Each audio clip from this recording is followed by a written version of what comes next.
Perfect माप घेऊन कापून घ्यायचं आणि त्याला स्टिच करून घ्यायचं.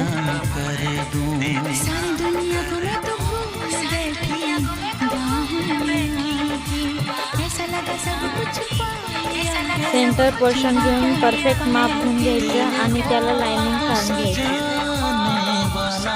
आणि दुसऱ्या कपड्याची पट्टी बनवून त्याचे छोटे छोटे स्ट्रिप कापून घ्यायचे.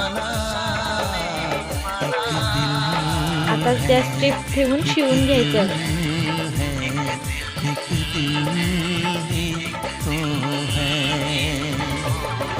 आता लेस लावून घ्या आणि दोरी लावा.